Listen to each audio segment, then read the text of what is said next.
Lelizwe lethu is built on lies, amanga on top of amanye amanga on top of amanye anama-layers. Understand ukuthi kwadlalwa ngathi they used us, nami ngayuzeka. Sanibonani, ngiye ngizwe kuthiwa the truth shall set you free. So lalela mntomnyama, ngizophazamisa umsebenzi because abantu need to know the truth ukuthi they used us. Asiqale. Hawu, sikhulekile ekhaya ma. Igama lami uThemba, ngenza iseve mama. Seve yami kumele ngiyibhale like ukuthi ngibani lapho. Onto seveni people. Alright, mom. Iy'ngane zona zingaki la ekhaya, iy'ngane. Children. Zu 6, ngizobhala people, ma wami ngizobhala people. Alright, hayi, njengoba nisho ma wami, igama lami uThemba, mama ngisebenzela uhulumeni, ngiyabonga kuwe, yabo, nisale kahle, ngiyabonga. Ngathi lento ngikha phezulu kakhulu ngoba sengiqhamuka ngiyayitshengisa how they were able to identify imizi, families that they will remove masebenza emining. Angiqale emuva, let's go back to the very beginning. La eSouth Africa we have 4 major political parties, angithi it's fine. Once upon a time, a long time ago, there was a great leader, a true hero yabantu abamnyama. One day decide ukuthi no, angibiza abantu abami abangilandelayo, ababeliever in my vision. Wama phambi kwabo wabatshela ukuthi no man, as the black community, it is time to rise up. Sifune iland that was stolen from abantu abamnyama a long time ago. Let's get back the land. And abantu bahlanya, abantu babona ukuthi no, ihero yethu isisisa phambili manje sesiya kwi-future. Amandla awethu yaqala i-movement.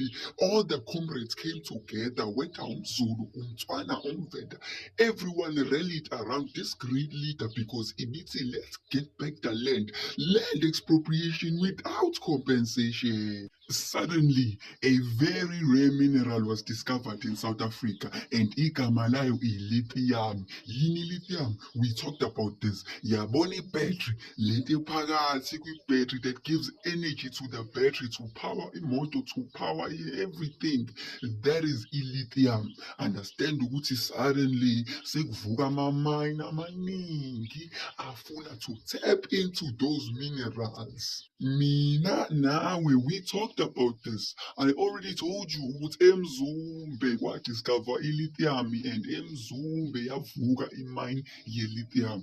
I told you ukuthi eLamonti kune-lithium ediscoverwe khona, eMobeni kune-lithium ediscoverwe khona, naseClearwood kune-lithium ediscoverwe khona. I already told you this. All of that is happening emuva, behind the scenes. Ngaphambili sibhizi. Land expropriation without compensation. Ungabaleki comrade, ungabaleki. Sibhizi. Kodwa emuva they are signing ama-deals that will affect you.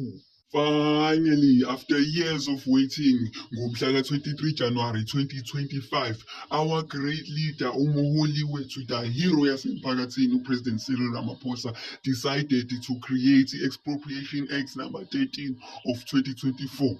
Lokho kusho ukuthi ugovernment usuyavuma ukuthi expropriate iland, but only makuzobhenefitha uhulumeni wase-South Africa.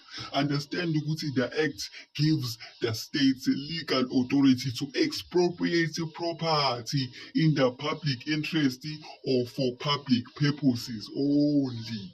Wavele wajabula-ke umuntu omnyama, that day sajabula. Oh Nkosi yami, understand. For some reason, they were able to make us think, basiconvince ukuthi lento yenzelwe ukubhenefithisa thina abantu abamnyama. I'm not against land expropriation without compensation. All I'm saying is ukuthi hlakanipha mntu omnyama and see the game. Yes. Abanye abantu, they see the game, kodwa abakwazi ukuyidlala. Abanye, they don't even know ukuthi the game exists. And so, they continue ukuba ama-puppets. Omunye umuntu uzothi no mina ngihlala e-KZN, this doesn't affect me. Understand ukuthi uyisilima-ke wena, because even in Limpopo kukhona i-mine ekuthiwa i-Vancberg mine. It is a Chinese owned mine ela e-South Africa. Yes, but sikhulumile leyo ukuthi kwenzeka nge-G20. See, we talked about this. Understand ukuthi abantu bomphakathi bayakhala bathi akusatshaleki, awusakwazi ukuba ne-livestock because of le mine leli. Bayakhala ukuthi le mine iphazamisa even ama-ancestral burial grounds abo. Bayakhala abantu bomphakathi ukuthi le company ihamba behind people's backs iyokhuluma nama-certain individuals ukuthi abavume ukuhamba. It's a lot.